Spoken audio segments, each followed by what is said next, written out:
आपको पता है कि आपके घरों में जो चीनी खाई जाती है वो आखिर बनाई किस तरीके से जाती है? कुछ लोग बोलते हैं कि चीनी हड्डियों से बनाई जाती है, लेकिन किसान के खेतों से गन्ना लाकर उसके रस को बड़ी बड़ी मशीनों में शुगर मिल में बहुत सारी प्रोसेस से निकाला जाता है, तब कहीं जाकर चीनी बनती है। तो चलिए देखते हैं चीनी की पूरी मेकिंग। अभी हम आए हैं अयोध्या की सबसे बड़ी शुगर मिल में और यहाँ हम आपको दिखाने वाले हैं चीनी किस तरीके से बनाई जाती है। सबसे पहले किसान अपने खेतों से गन्ना काटकर ट्रॉली में भरकर शुगर मिल में लाता है और उसके बाद इन गन्नों का वजन किया जाता है। वजन करने के बाद ये जो बड़ी सी मशीन आप देख रहे हैं, इस मशीन की सहायता से सारे के सारे गन्ने अनलोड किए जाएंगे। पहले ये सारा काम मैनुअली किया जाता था और इस काम को करने में घंटों लग जाते थे, लेकिन मशीन की सहायता से ये काम मिनटों में हो जाता है और 1-2 मिनट के अंदर ये सारी ट्रॉली खाली भी हो जाएगी और इसी तरीके से सारी की सारी ट्रॉली का गन्ना इस कन्वेयर बेल्ट पर अनलोड कर दिया जाएगा। अब यहाँ से सारा गन्ना कन्वेयर बेल्ट की सहायता से जाएगा कटिंग मशीन के अंदर, जहाँ पर गन्ने को छोटे छोटे पीसेस में कट कर दिया जाएगा बहुत बारीक तरीके से। जैसे कि आप देख सकते हैं ये कटिंग मशीन है, यहाँ से कट होने के बाद गन्ना इस हालात में बाहर निकल रहा है। यहाँ से ये कन्वेयर बेल्ट के थ्रू आगे भेज दिया जाएगा इसका रस निकालने के लिए। गन्ने का रस निकालने का प्रोसेस शुगर मिल में भी वही होता है जो आपने स्ट्रीट वेंडर के पास देखा होगा,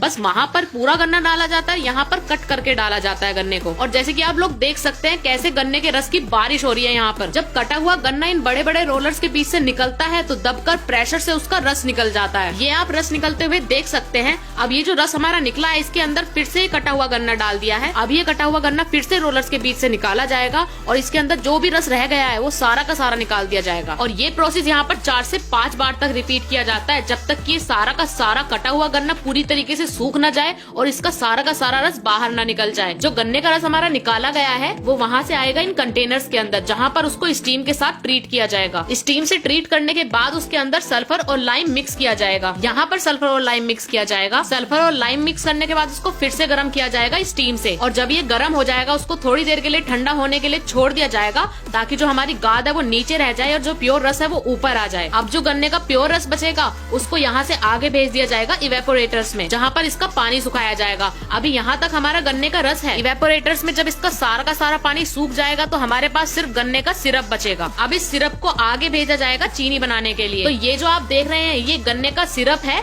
जिसमें सल्फर और लाइम डालने के बाद सारी की सारी गंदगी निकाल दी गई है। अब ये गन्ने का रस यहाँ से जाएगा बड़े से कंटेनर्स के अंदर। यहाँ पर बड़े कंटेनर्स के अंदर 3 से 4 घंटे लगेंगे, तब जाकर गन्ने के रस में दाना पड़ेगा और यहाँ पर इसको चेक किया जाता है। जैसे कि आप लोग देख सकते हैं चीनी के दाने पड़ चुके हैं। ये जो दाने आप देख रहे हैं छोटे हैं अभी, वो जो चीनी के दाने अभी तैयार हुए हैं वो यहाँ से जैसे कि आप लोग देख सकते हैं बाहर आ रहे हैं। ये जो गाज जैसी चीज आपको दिखाई दे रही है ये चीनी है, जिसमें छोटे छोटे क्रिस्टल्स आपको दिखाई दे रहे होंगे। अब इस चीनी को साफ करने के लिए यहाँ से इसे आगे ले जाया जाएगा, जहाँ पर इसे 110 डिग्री टेम्परेचर की स्टीम के साथ ट्रीट किया जाएगा। गंदगी इसमें से सारी बाहर निकल जाएगी और बिल्कुल प्योर व्हाइट कलर के चीनी के क्रिस्टल्स बनकर तैयार होंगे। तो इतने घंटों की प्रोसेस के बाद जाकर हमारी चीनी बनकर तैयार हुई है, जो कि पूरी तरीके से प्योर है। जितनी भी चीनी हमारी बनकर तैयार हुई थी उसके छोटे बड़े सारे कण कन्वेयर बेल्ट के ऊपर डाले जा रहे हैं, जहाँ से ये आगे जाएंगे अगली मशीन में, जिसमें जो चीनी के बड़े कण हैं उनको कट करके नॉर्मल साइज में कर दिया जाएगा बाकी सारे कणों के जितना। अब हमारी सारी की सारी चीनी का साइज सेम हो चुका है। यहाँ से ये सारी चीनी जाएगी आगे कट्टों में पैक होने के लिए। और जैसे कि आप लोग देख सकते हैं यहाँ पर सारा काम ऑटोमेटिकली मशीन के द्वारा होता है। ये हमारी चीनी कट्टे में फिल हो चुकी है। अब यहाँ से इसको सिलकर पैक कर दिया जाएगा। अब यहाँ से कट्टे पैक होने के बाद जाएंगे स्टोरेज के लिए। ये जो आप देख रहे हैं इनका स्टोरेज एरिया है, जहाँ से डिमांड के हिसाब से चीनी सप्लाई की जाती है।